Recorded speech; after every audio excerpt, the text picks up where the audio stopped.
when travel meant just getting to the supermarket when they open so that you might be lucky enough to find toilet paper? Yeah, you do. Well, guess what? Travel means travel again, and that means Peter Greenberg.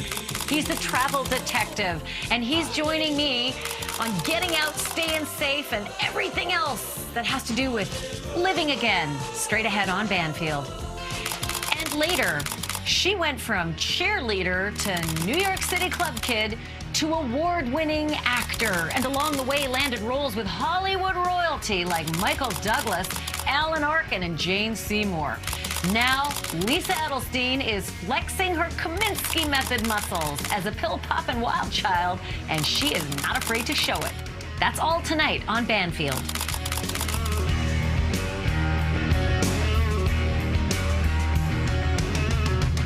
Hello, everyone, and welcome to Banfield. With the COVID vaccination numbers up and the restrictions coming down, with a solid year of lost vacation time to make up for, this will surely be a Memorial Day weekend to remember. Right now, on average, roughly 1.8 million of us are passing through TSA checkpoints every day, which is almost 6 times as many as last year. Still, though, not fully back to the pre-COVID numbers. So where can we go? And where should we go? And how should we go? The travel detective knows. Peter Greenberg is travel editor for CBS News. He's the author of a shelf full of best-selling books, and he's the host of thousands of hours of outrageous adventures on TV and radio. Peter, it is so great to be talking to you. I literally have been counting down the days to the time when we could do another interview about travel because we've all felt imprisoned. Is it the same? Is it really the same as it used to be? It's going to be. The good news is we don't just love to travel. We need to travel. It's part of our cultural DNA. And the pent-up demand that we're seeing now, which is basically converging with the amount of vaccinations that are happening, means it's going to be an unstoppable wave. People don't just feel vaccinated now, they feel liberated, and they want to go just about anywhere. Now, the interesting thing is, back last November and December, even when the CDC was advising against travel during the holidays, a few million Americans ignored it and went anyway. But where did they go? Did they go to see grandma? No, they just wanted to go anywhere. Now they're getting much more focused because they have choices, and now they're going to use those choices, and they're going to spend a lot of money doing it. Yeah, and I guess thank goodness for that, right? Because I see that Delta plane, on the tarmac, and I think, oh man, have they ever taken it on the chin, all of the airlines. So it's good that people are going to spend. I just wonder if we are ready for this yet. The mask mandates are just coming down, and some places really still have, numbers that are spiking in hospitalizations. So how are we, the average guy, supposed to know where should I go and where shouldn't I go? Well, the real problem is you have what I call a convergence, collision, and confusion. The convergence is the number of people vaccinated. The collision is the built-up, pent-up demand colliding with that. And then the confusion is governments and private sectors don't know what to do about the protocols. So, can you wear a mask in Walmart or Costco? Can you wear a mask at a Marriott or a Hilton? Everybody's got a different rule. So it's BYOM, bring your own mask and then play by the rules. We're not just being vaccinated does not mean we're being liberated. And then we can act responsibly. And then our choices become much more affordable and much more doable wherever we want to go. I mean, think about this. 27 European Union countries are now saying if you're fully vaccinated as an American, you can go. That was not the case 3 weeks ago. It is the case now. And those walls are coming down by the day. So, so for anybody who's thinking, oh, great, I want to go to Paris, or I want to go to Brussels, or I want to do just something, in Europe to just get as far away from, my surroundings as possible. What should people do before they jump on a plane to one of those countries? Because I have this terrible, premonition that people are going to be getting off planes and saying, oh, no, not you, or you can't do this, this, and this, but you can go there. And that's just not going to be satisfactory.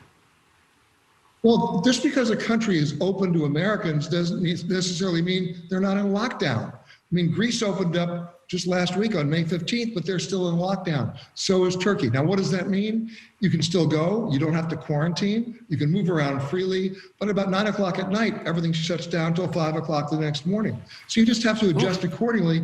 You'll be okay. Remember, nobody's saying don't come, because we've morphed from a public health issue to an economic one.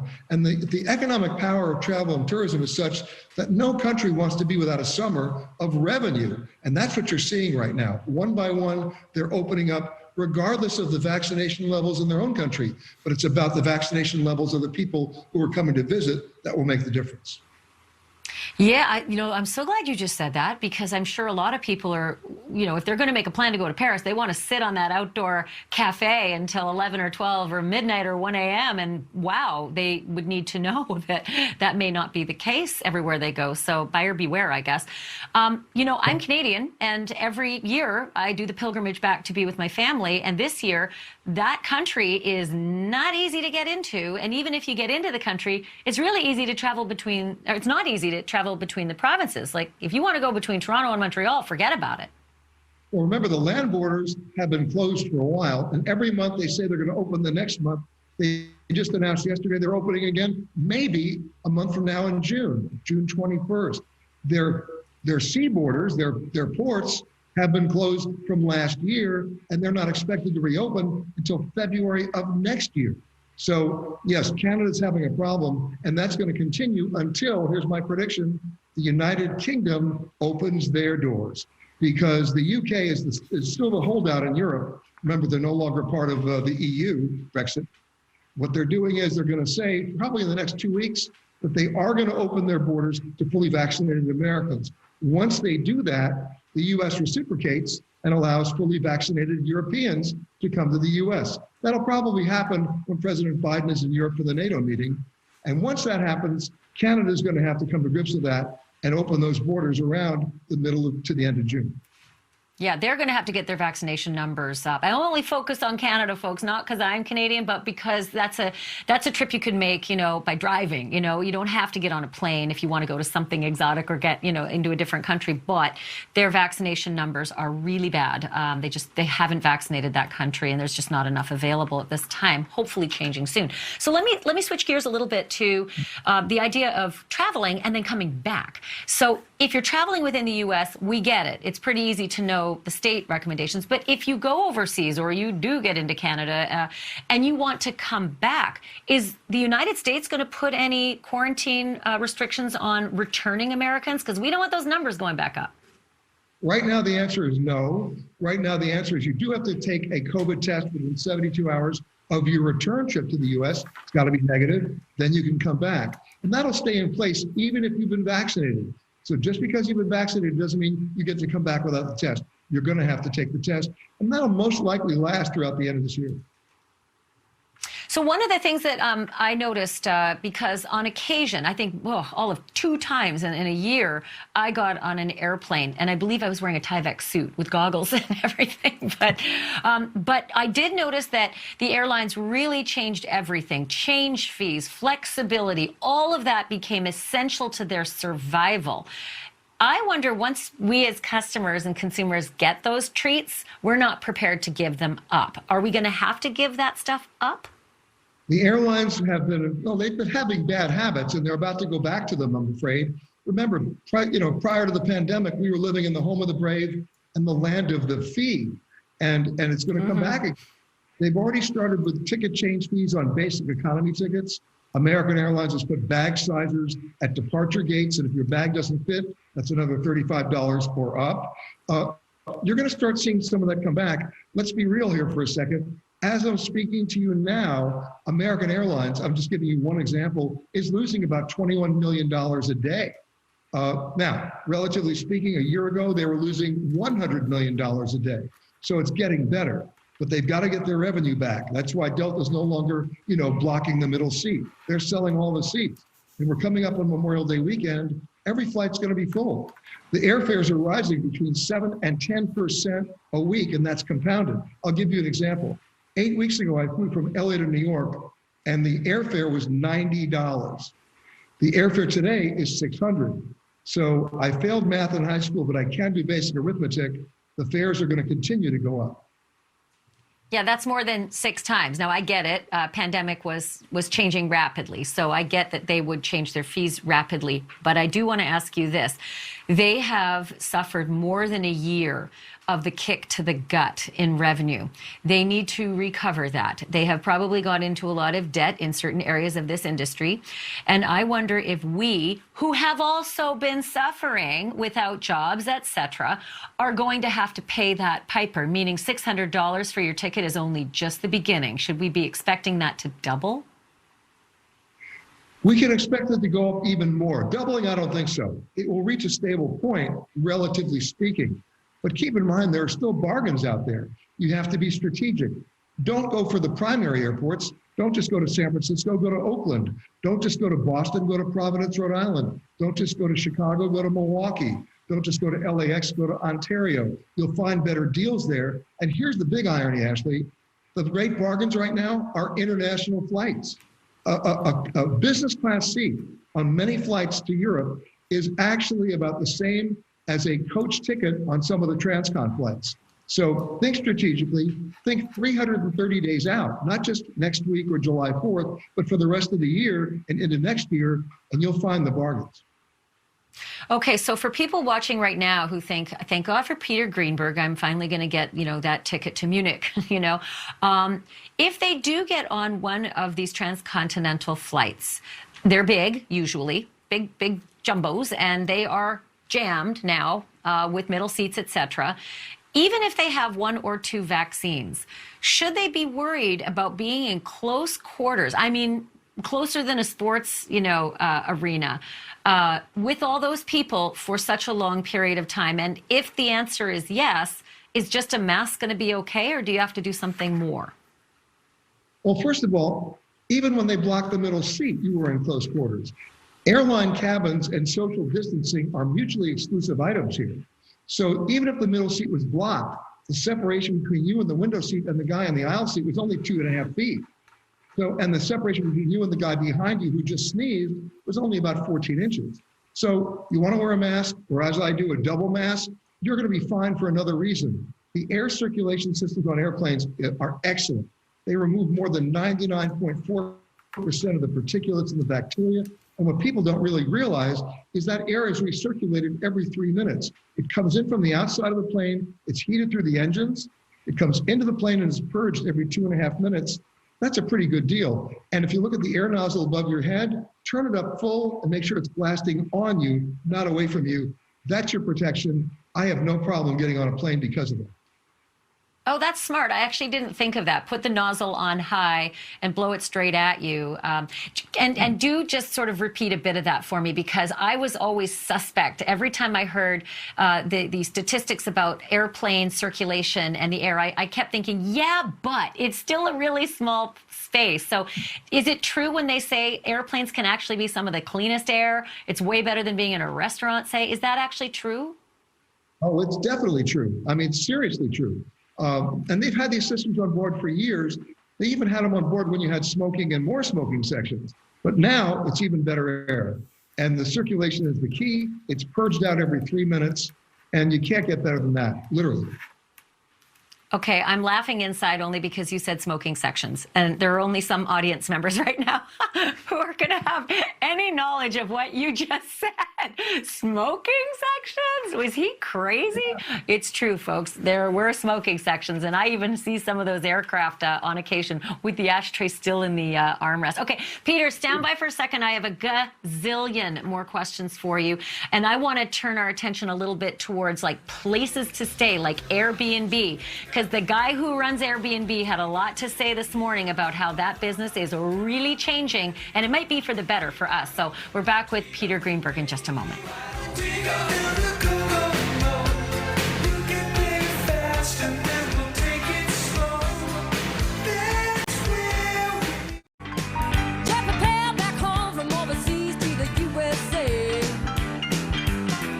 Welcome back. My My guest is the world's foremost expert on getting from point A to point B, which is very much the point on this first holiday weekend post-lockdown. Peter Greenberg still with me. Thank you for this. Okay, so I heard the CEO and the founder of Airbnb on CNN today saying that his business is up like 68%.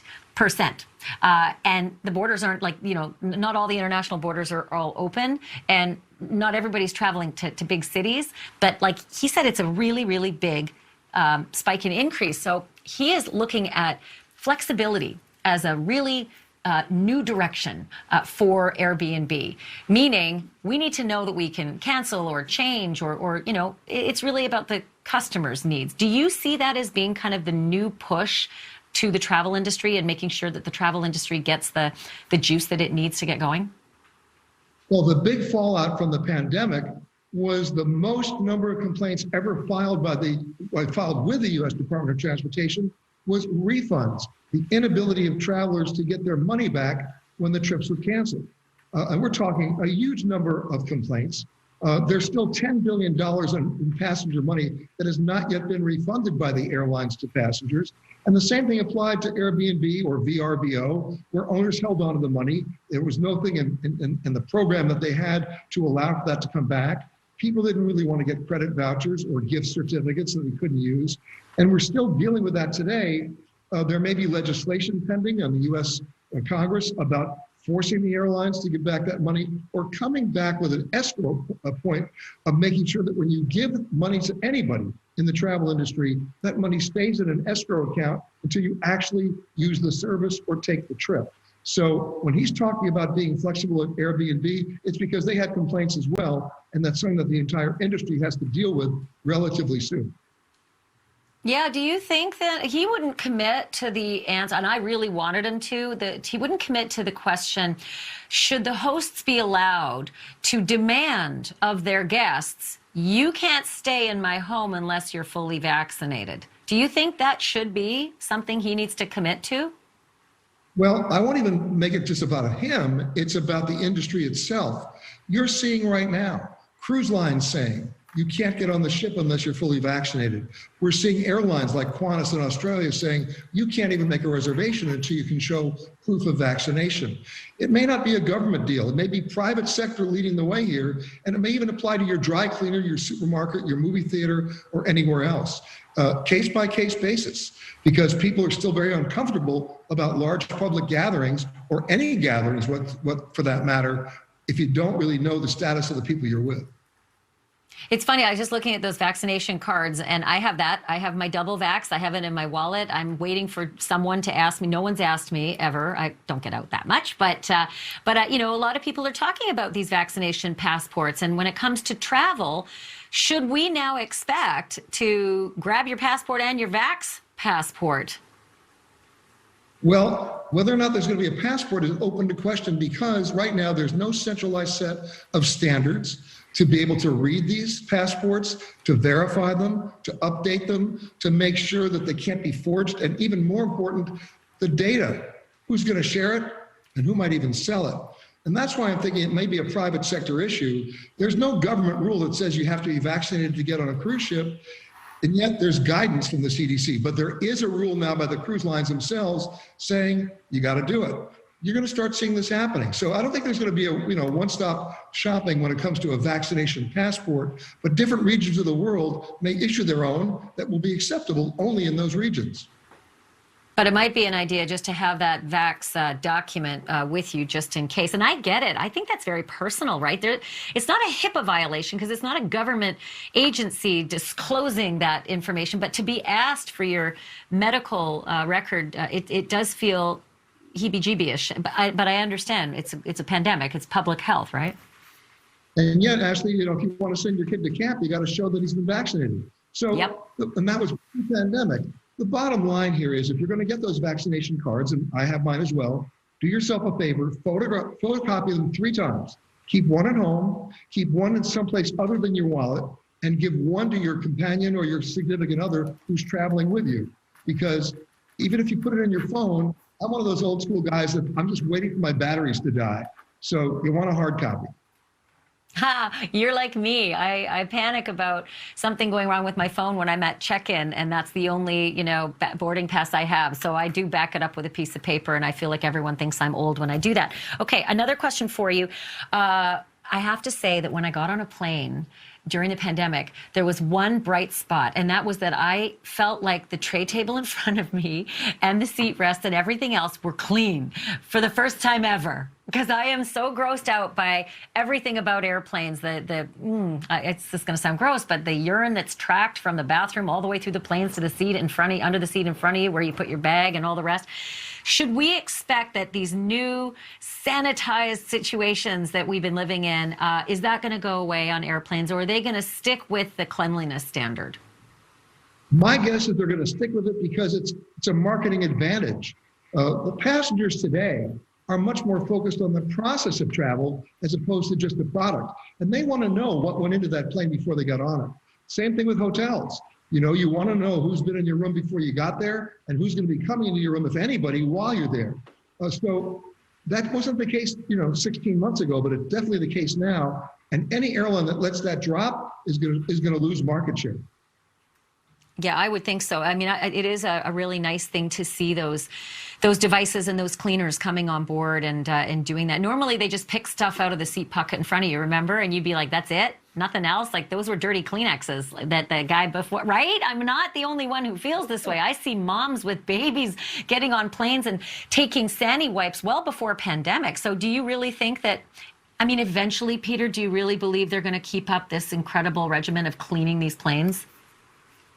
Well, eventually they're going to come up with technology that'll do it without cleaners. It'll happen much faster. The human element will be reduced. The inspection will still be there. But again, right now we're focused on the process. And as long as we stay focused on the process, the airlines will not let the accountants take over that category and make sure it's not, jettisoned because of cost. Okay, last question, and it's an important one, even if our viewers aren't business travelers. But there are dire predictions that business travel has changed forever. For many people will go away. And that also means economies, right? Like the local economies where the business travelers would come in. Those hotels need business travelers. And if you live in the community where that hotel is going to close down, that affects you even if you're not a business traveler. But what do you think this pandemic has done to the business travelers?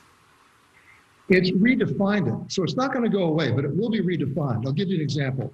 If you're in the parts department of IBM and you want to talk to the sales department, that could be a Zoom call. You may not have to travel anymore. But if you're in the sales department and you want to sell Ashley a mainframe computer, you better get on a plane and go meet you. And what we're going to start seeing, in fact, I started seeing it, but nobody's admitting it. Our Fortune 500 company sales department saying, enough of this, we're going to get out and meet our clients. And the first Fortune 500 company that does that, their competition can't stay at home. They know the power of in-person meeting, and that's going to come back. Peter, you're the best. Bon voyage. Thank you for all of this amazing information. Coming up next, Lisa Edelstein. Wow, what a wild child. And she is bringing it, the wild child, next.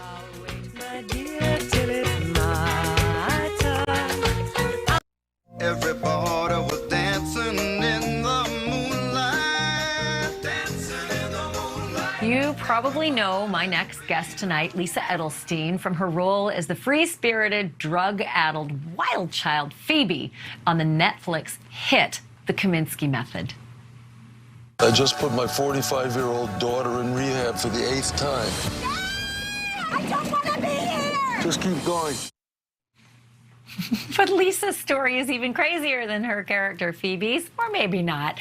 I am so thrilled to welcome Lisa Edelstein. First of all, full disclosure, Lisa, I'm such a huge fan of that show. You must love not only being on that show with its storylines, but also those co-stars. They're just high octane. It's true. I mean, first of all, the role is incredible because I've known people like Phoebe, and it's really fun to exploit those relationships in this way. She's a nightmare. She's so much fun to play. And to play that next opposite Alan Arkin and Michael Douglas, wow. I mean, what a dream. And now this season, Kathleen Turner, it's just been really special. So I have a gazillion questions about working with a cast like that on a storyline like that. Just watching you, I mean, how fun that almost every scene you get to be in, you're just this nut job who's like completely high and stoned and addicted and crazy and thieving. And I mean, literally doing all the things that, you know, our alter egos might do if we dared to go there. And you just get to go there. You seriously have pulled from friends or people you know some of these attributes? Yes, I mean, some of the worst friendships I've ever had. I mean, it's perfect. I get to be those people. Lord, how fun. And by the way, acting with titans like Alan Arkin, Jane Seymour, and like you said, Michael Douglas. Does it get, I mean, do you ever get used to it going to work with people like that? No, I mean, I think it's amazing. Jane is the sweetest woman on earth, and we had so much fun. We did more together season 2 than this season, but she's spectacular. Jane Seymour, like you mentioned a name, like, oh, I've been watching The Crown, and she'll just start talking about the Queen because she knows the Queen, or whatever it is. I feel like Jane Seymour knows everybody in the entire world. But I never get used to this job in the best way. I love walking onto a studio lot. I get jealous of, you know, any trailers for a production that I'm not in. I'm really definitely in the right business because I love it so much. I mean, isn't that it? There's Paul Reiser as well. He's just delicious. By the way, Paul Reiser. And I worked together a long time ago on Mad About You, which was so much fun. Yes. Yeah. That's right. So, and he was handsome, Paul Reiser, on Mad About You, but on the Kaminsky Method, is it prosthetics they put on him to make him look like this creepy, freaky, sort of Claude-like character? I'm going to quote that to him. Yes. And he is very proud of his prosthetics, the bald cap and the hair. Actually, a friend of mine does that hair on him, and he looks really terrible. But my mother was very worried about Paul when she first saw it. She called me to talk about why he looked like that. So she's calmer now knowing that it's just a prosthetic. Yes, well, you can quote creepy, Claude-like character. But he's great in it. Everybody's so unique and different and so not cliche, which I think makes the show so delightful. And I'm psyched for the 3rd season to drop. I've got it on my calendar. I've been waiting and waiting. But the Kathleen Turner part, we need to explore this a little more, young lady, because Kathleen Turner and Michael Douglas is like one of the legendary couplings in Hollywood on these roles like Romancing the Stone and War of the Roses. I imagine that they have a specific chemistry or a dynamic, and I'm hoping that that's true. I'm hoping there's some magic when you see them on the lot. And does it play off on camera the way I think it does? Yes. We had a table read 2 days in a row of the first 3 episodes and the second 3 episodes for this season.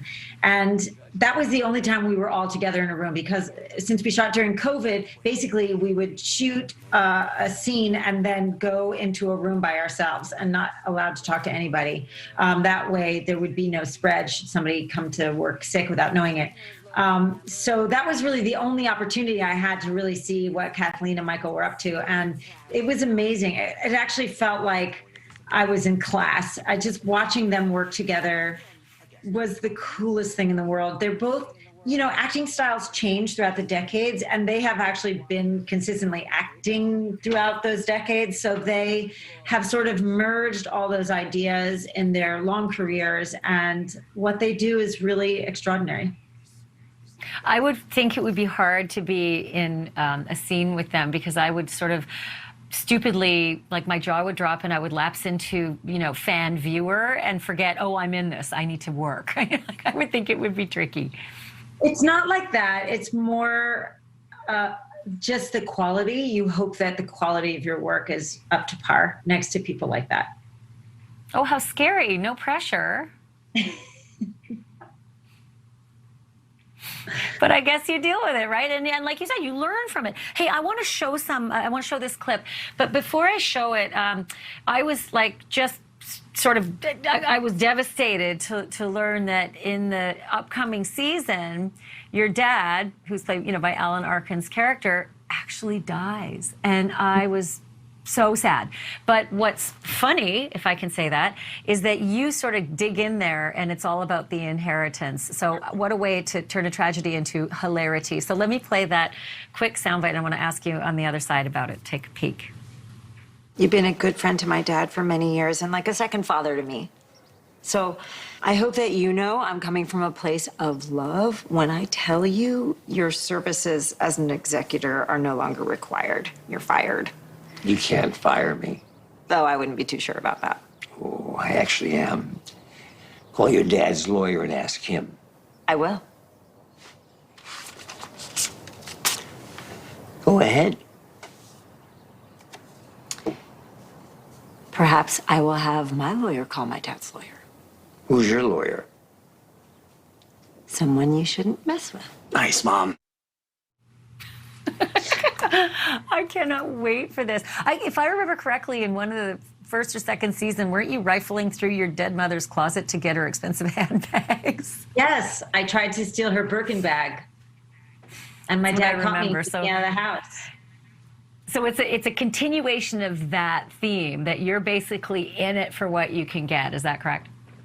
I feel like Phoebe in season 1, she was so messed up on drugs. And her life falls apart and she wants to get better. And season 2, she gets sober, but it seems like you can be on her team and that she's now becoming a person you can relate to. But by the end, you feel like, oh no, I understand why she was a drug addict. And then season 3, she is still sober, but she is a complete monster.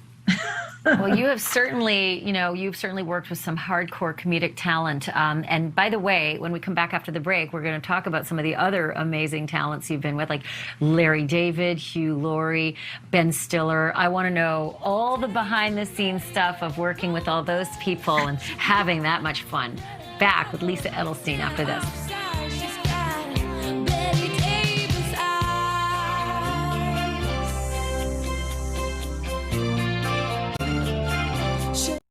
Here on this mountain top, I got some wild life. From Jerry Seinfeld to Kelsey Grammer to George Clooney, Lisa Edelstein has worked with some of the biggest names in the business, and she's back with me to talk about what it was like behind the scenes, because as viewers, that's what we always want to know. We love the work, but then we want to know what was behind all the work. Let me start with this great role that you had in Seinfeld, where I think you were George Costanza's girlfriend, and there was this sexual frustration because I think you tell me if I'm wrong, all the satisfaction you got was outside the bedroom, and he couldn't compute. Does that sound about right, Lisa, if that was the role? No, he was convinced that he couldn't please me as much as I was pleased by the risotto that I was eating. And so there was it was called the mango, and Kramer was trying to convince him to eat mango so that he would be better in bed. So he couldn't connect with me because he was so busy trying to compare my pleasures. Okay, well, I want to play that moment up full, and I'm going to ask you a little bit about Seinfeld on the other side. Take a peek. Okay. The saleswoman is wearing this low-cut thing. So I said to her, can I ask...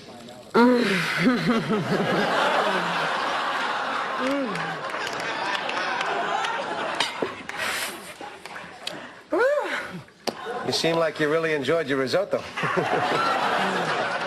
You have a very contented air over there. You look very contented, very satisfied.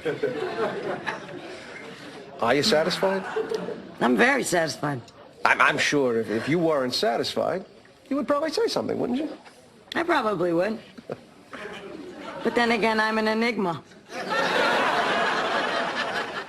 I feel, Lisa, like I just saw that. And I think it was maybe like in the 90s, right? Correct me if I'm wrong, but it feels like it was yesterday. When you did a role on Seinfeld, I mean, Bryan Cranston did a role on Seinfeld. Does that just sort of launch you into a different stratosphere? It did. I think it was a real springboard for a lot of people. I mean, you look at the list of guest stars that they have, and it's unusual to see somebody who didn't go on to do a lot of other things. So yeah, I thank the casting director a lot for giving me that opportunity. I loved it. And Jason Alexander and I recently just worked together doing a Zoom play to raise money for the Actors Fund, and put on by Steppenwolf Theater. So that was really a fun reunion.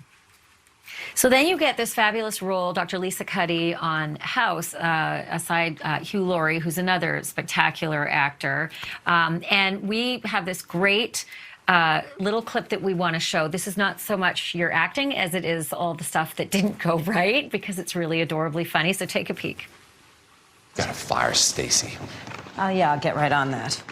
Mark, this dude again? Jeff, it's your screw up. You won't have Dr. House to fall on. I'll just say that again. None of that was right. I don't care if you marry the guy or date the guy.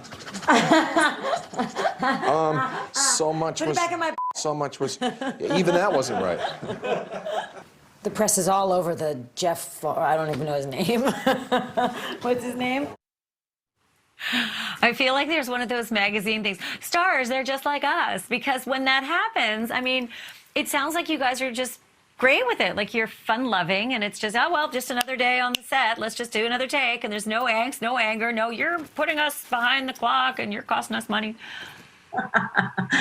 No, we were all very professional. We had a lot of work to do. We worked really hard. So there are those times when it falls apart and you have to have a sense of humor about it. That's just part of the job. I mean, it's fun. It's fun to see those mistakes. Well, it's also just fun. I mean, you seem to be able to dance pretty easily between, you know, the serious acting and then the comedic. And you've got a lot of fans, by the way, like a ton, who emailed us questions about the different roles. And a lot of them were people who loved your role on Bravo's Girlfriend's Guide. And if anybody who's watching right now doesn't know it or didn't see it, I became familiar about 15 years ago when I had a baby, and I was reading the Girlfriend's Guide to Pregnancy. And then there's this whole series of Girlfriend's Guide to Everything, and your show was based on Girlfriend's Guide to Divorce. I want to play a quick piece of that, and it's just to set it up. I think this is sort of the premise of the show is depicted in this clip, but also I think you've been given an edible by somebody, another character has given you an edible so that you're up there giving a speech in front of everybody, and it does not go exactly as planned. Here it is. Take a peek.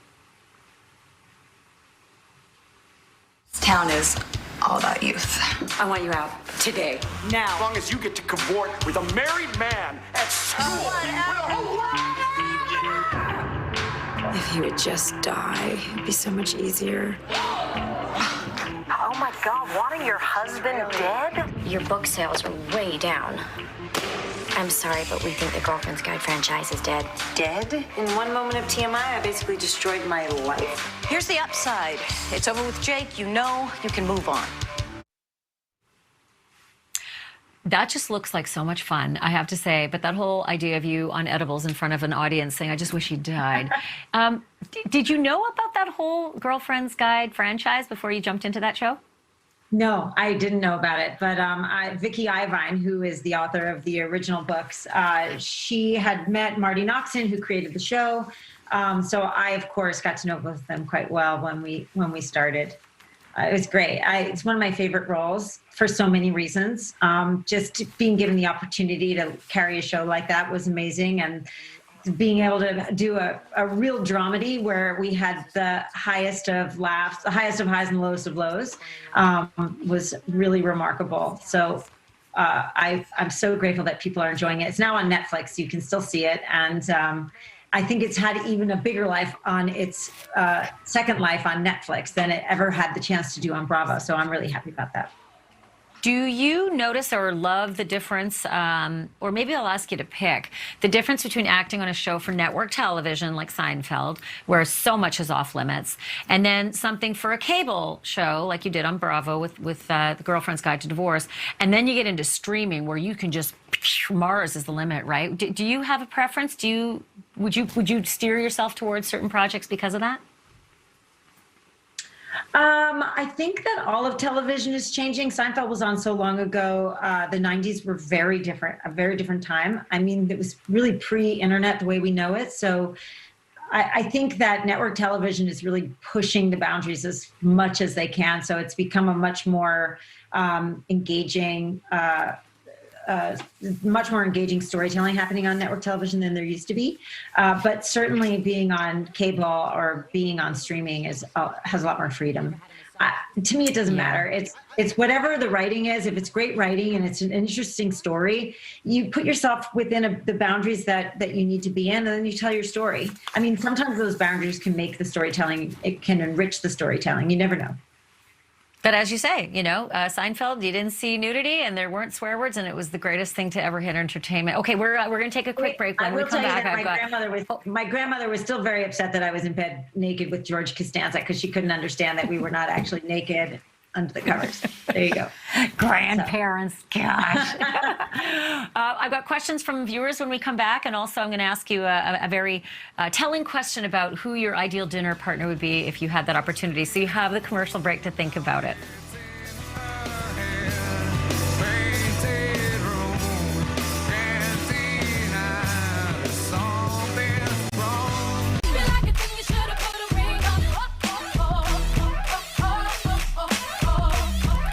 Now with the lovely Lisa Edelstein, who's going to take some viewer questions. And we're going to start with a question that I really think a lot of people wanted to know, and that is, will there ever be a Girlfriend's Guide to Divorce reunion? That one comes from Samantha K. Is there one planned? There's not one planned. I would love to do it. I think we all had such a wonderful time, and there's more story to tell. I love that, being a woman of a certain age, that they were making my characters sexy and relevant and engaged in the world in a way that you don't see a lot. So I want to tell more of that story. Okay. Learn to Be on Instagram has this question for you, Lisa. How does acting for Aaron Sorkin, because you were on The West Wing, differ from other jobs? I actually did 2 jobs with Aaron Sorkin because I was on Sports Night first. He's, his writing is really, you feel like you're doing theater. He's got a very specific rhythm, and he loves language. So it's fun. It's like you are on the Aaron Sorkin ride for sure. And I think he's in the scene with you in a way. His voice carries through. So it must be hard to memorize the lines, because man, he's like dialogue heavy, right? And I can't even imagine being able to memorize some of those monologues. Okay, this one, I really like this question for you. Oh, go ahead. I will say that good dialogue is much more easy to memorize than bad dialogue. So if something is written well, then it has a musicality to it, and it has a logical through line, so you can find your words much more easily than Aaron Sorkin, in other words, is much easier to memorize than something that's sort of crappy. Then it doesn't make any sense why one thing comes after another, and that's really hard to remember. That makes perfect sense, and I can completely see that, and he is such a master of words. Okay, this next one is great because this is not a question about your acting. This is a question about your past, and I love it because reading about you, I discovered that you were like a club kid in New York City, so much so that the New York Times even wrote about you, a Maureen Dowd column. You had a moniker, Lisa E., and this is John H. on Facebook. He says, what's the craziest moment you witnessed in the 1980s New York City club scene? I mean, crazy compared to what? The whole thing was crazy. The whole world was amazing and crazy and filled with the most interesting, talented, creative, outside of the box thinkers. And for me, I was just so thrilled to participate and be a part of it. We at some point, before like the word rave became a part of the vernacular, we started having random parties in places where we shouldn't be, like on the bridge or in the subway or in Times Square, where just everybody would just sort of converge to turn it into a full-on nightclub in the middle of a public area. That was fun. We took over a swimming pool, and there was just all these crazy, strange people that took other people by surprise who were outside of that microcosm. It was fun. I mean, the whole thing was amazing. I wish I'd been there. Okay, I literally have 20 seconds, but I have to find out who your ideal dinner partner would be. We call it Table for Two. You can pick someone living or dead. And like I said, I'm down to seconds, but I do want to know who you would fill in that seat if you could. Oh my God, I can't answer that in 10 seconds. I don't know the answer to it. I would just want to sit with the smartest person in the world to really understand things like time, space, the time-space continuum, gravity, and et cetera. I just want to understand. Well, and that age-old question, why are we here, for heaven's sake? And you know what? I am still working on who that person is. And, 53 years later, I'm not there. So, hey, it's been a delight to talk to you. Thank you so much for taking the time. I cannot wait. The Kaminsky Method Season 3 drops on May 28th. Pleasure to meet you, Lisa. It's so nice to meet you, too. And congratulations on your show. I hope it goes great. Thank you. Take it easy, baby. Make it last all night. She